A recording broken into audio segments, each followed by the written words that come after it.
फ़िरका कौन सा है, जन्नती टोला कौन सा है, यानी उसकी निशानियाँ क्या क्या होंगी, आज इस मौजू पर बात करेंगे। यानी वो कौन से काम करेंगे जिन कामों की वजह से वो जन्नत में जाएंगे। यानी 73 फ़िरकों में से एक फ़िरका जो जन्नती होगा उसकी निशानियाँ क्या होंगी। और इसके साथ साथ यानी हुज़ूर अलैहिस्सलातु वस्सलाम ने फरमाया मेरी उम्मत गुमराही पर मुत्तफ़िक ना होगी। लेकिन आजकल लोग गुमराह हो रहे हैं, बिदरा हो रहे हैं, ऐसा क्यों है, यानी वो क्यों गुमराह और बिदरा हो रहे हैं। और इसके साथ साथ हुज़ूर अलैहिस्सलातु वस्सलाम ने फरमाया बड़ी जमात को थामे रखना, जमात से अलग ना होना, यानी इसकी क्या वजूहात हैं। ये चंद बातें आज की हदीस मुबारक में हम पढ़ेंगे। तो बग़ैर वक्त ज़ाया किए शुरू करते हैं। नहमदुहु व नुसल्ली व नुसल्लिमु अला रसूलिहिल करीम, अम्मा बाद फ़अऊज़ु बिल्लाहि मिनश शैतानिर रजीम, बिस्मिल्लाहिर रहमानिर रहीम। हज़रत इब्न उमर रज़ियल्लाहु तआला अन्हुमा से मरवी है, फरमाते हैं कि हुज़ूर अलैहिस्सलातु वस्सलाम ने फरमाया यकीनन अल्लाह मेरी उम्मत को, या फरमाया उम्मत मुस्तफ़ा को गुमराही पर मुत्तफ़िक ना होने देगा। जमात पर अल्लाह का दस्ते करम है, जो जमात से अलग रहा वो दोज़ख में अलग ही जाएगा। यानी हुज़ूर अलैहिस्सलातु वस्सलाम ने फरमाया कि मेरी उम्मत को या उम्मत मुस्तफ़ा यानी वो गुमराही पर मुत्तफ़िक ना होगी। यानी यहाँ से उम्मत मुराद उम्मत इजाबत है, यानी हुज़ूर अलैहिस्सलातु वस्सलाम पर ईमान लाने वाले लोग। यानी उम्मत इजाबत उस उम्मत को कहा जाता है जो मुसलमान हैं, यानी जिन्होंने इजाब व कबूल किया, यानी मुसलमान होकर दायरा इस्लाम में दाखिल हुए, उनको उम्मत इजाबत कहा जाता है।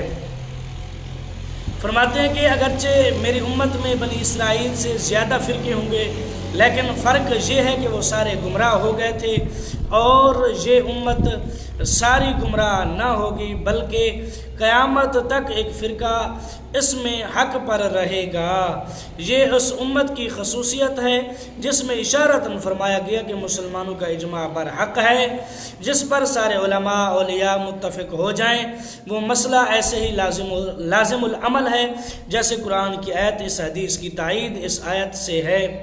वयत्तबि गैर सबीलिल मुमिनीन नुवल्लिही मा तवल्ला व नुस्लिही जहन्नम, और मुसलमानों की राह से जुदा राह चले, हम इसे इसके हाल पर छोड़ देंगे और इसे दोज़ख में दाखिल करेंगे। यानी जो मुसलमान के रास्ते के अलावा कोई और राह चलेगा हम उसे दोज़ख में भेजेंगे। ये इजमाए उम्मत का हुज्जत होना ये भी इस उम्मत की खसूसियत है। मालूम हुआ खिलाफत शायखैन बरहक है। दस्त करम से मुराद अल्लाह तबारक व तआला हिफाजत, मदद और रहमत है। यानी अल्लाह ताला जमात को गलती और दुश्मनी की इज़ा से बचाएगा, इस पर सकीना उतारेगा। यानी अल्लाह तबारक व तआला उस बरहक कौम पर, यानी जो हक पर होगी उस कौम पर अल्लाह तबारक व तआला का दस्ते करम होगा, रहमत होगी, करम होगा। यानी जो बरहक होंगे, यानी 73 फ़िरकों में से जो एक फ़िरका होगा जो जन्नती फ़िरका होगा, उस पर अल्लाह तबारक व तआला का दस्ते करम होगा। यानी लोग जो गुमराही पर, यानी हुज़ूर अलैहिस्सलातु वस्सलाम ने फरमाया कि लोग गुमराह ना होंगे, यहाँ से ये मुराद नहीं है कि लोग जो बेदीन हो जाते हैं, यानी जिनका दीन डगमगा जाए वो जो है बिदरा हो जाते हैं, उनका ईमान ही सिरे से कच्चा होता है। यहाँ से ये मुराद है जो पक्के मुसलमान हैं, सच्चे मोमिन हैं, आशिक रसूल हैं, औलिया अल्लाह हैं, और जिनका दीन, जिनका ईमान डगमगाता नहीं है, वही जो है हुज़ूर अलैहिस्सलातु वस्सलाम की उम्मत इजाबत में आते हैं। और जो कि बिदरा हो जाते हैं, जो गुमराह हो जाते हैं, उनकी यहाँ बात ही नहीं है, सिरे से वो इस जमात में है ही नहीं। यानी जो एक जमात है जो हक पर है वो उन जमात इस जमात में वो लोग शामिल ही नहीं। लिहाजा ये हदीस पर एतराज़ ना होगा कि लोग गुमराह हो रहे हैं, और हुज़ूर अलैहिस्सलातु वस्सलाम ने तो फरमाया कि लोग गुमराह ना होंगे। इसी तरह दूसरी रिवायत हज़रत अबू हुरैरा हज़रत इब्न उमर रज़ियल्लाहु ताला अन्हुमा से मरवी है, फरमाते हैं हुज़ूर अलैहिस्सलातु वस्सलाम ने फरमाया, बड़े गिरोह की पैरवी करो, क्योंकि जो अलग रहा वो अलग ही आग में जाएगा। इसे अनस की हदीस से इब्न माजा ने रिवायत किया। यानी हमेशा वो अक़ीदे इख्तियार करो जो मुसलमानों की बड़ी जमात के हों। ये हदीस मनसूस और गैर मनसूस सारे अहकाम को शामिल है। आयात और अहादीस के जो माना मुसलमानों की बड़ी जमात ने समझे हैं वही हक़ हैं। यानी जिन लोगों ने अहादीस मुबारका को समझा, जिन लोगों ने कुरान पाक को समझा, जिन लोगों ने हुज़ूर अलैहिस्सलातु वस्सलाम और अल्लाह तबारक व तआला के अहकाम को समझा, वही बरहक़ हैं, वही लोग हक़ पर हैं। आज अगर कोई नए माना बताए तो झूठा है। ख़ातमुन नबीयीन के माना आखिरी नबी, सलात ज़कात के माना मरवज नमाज और सदका हैं। जो कहे कि ख़ातमुन नबीयीन के माना असली नबी सलात और ज़कात से कुछ और मुराद ले, ये गलत है। यानी जो माना असली मुराद ले वो बरहक़ है, जो माना गलत मुराद ले वो गलत है, वो जो है हक़ पर नहीं है। तो फरमाते हैं ऐसे ही मुसलमानों का बड़ा गिरोह मिलाद, फातिहा, उर्स वगैरह को अच्छा समझता है। वाकई ये काम अच्छे हैं। अगर कुछ लोग इन्हें हराम कहें, झूठे हैं। ये हदीस शरीफ में है कि जिसे मुसलमान अच्छा समझें वो अल्लाह के नज़दीक भी अच्छा है। रब फरमाता है लितकूनु शुहादा अला नास, कि तुम लोगों पर गवाह हो। हुज़ूर अलैहिस्सलातु वस्सलाम फरमाते हैं तुम ज़मीन में अल्लाह के गवाह रहो। ये सब हदीसें इसी मिशकात में आएंगी। लिहाजा जिस काम को उलमा सुलहा अवाम मुस्लिमीन अच्छा जाने वो अच्छा है।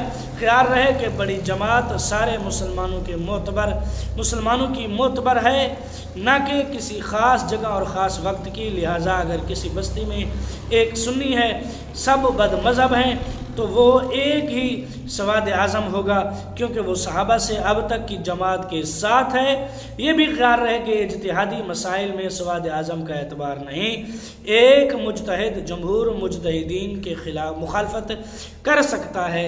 यानी अगर एक सच्चा आदमी है तो उसके बरअक्स उसके खिलाफ हज़ारों लोग हैं, तो वो जो है इस एक की हिमायत करना लाजिम होगी, उस एक की इत्तबा जो है लाजिमुल मलजूम होगी। फरमाते हैं इसकी पूरी बहस मिरकात वगैरह में देखो।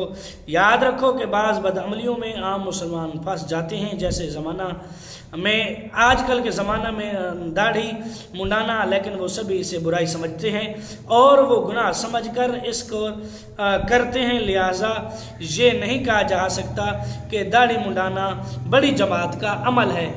यानी ये समझाना चाह रहे हैं कि आजकल लोग दाढ़ी मुंडाने के बड़े ताबे हैं, यानी बड़ी जमात है, बड़े लोग हैं जो कि दाढ़ी मुंडाते हैं। यहाँ ये नहीं कहा जाएगा ये बड़ी जमात है, लिहाजा इसका अकीदा इख्तियार कर लो, ये दुरुस्त नहीं है। यानी जैसे मुसलमानों की बड़ी जमात के ख़िलाफ़ अकीदे इख्तियार किए तो जमात तो जन्नत में जाएगी और ये दोज़ख में। ये हदीस ता क़यामत बदमज़हबियत से बचने का बड़ा ज़रिया है। अगर मुसलमान इस पर पाबंद कार हैं तो छोटे छोटे फ़िरके खुद ही ख़त्म हो जाएंगे।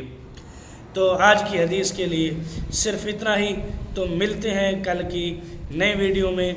जो नए हैं मेरे चैनल पर वो चैनल करें सब्सक्राइब, वीडियो को लाइक और शेयर ज़रूर करें। तो दुआओं में याद रखना। कल तक के लिए अल्लाह हाफिज़।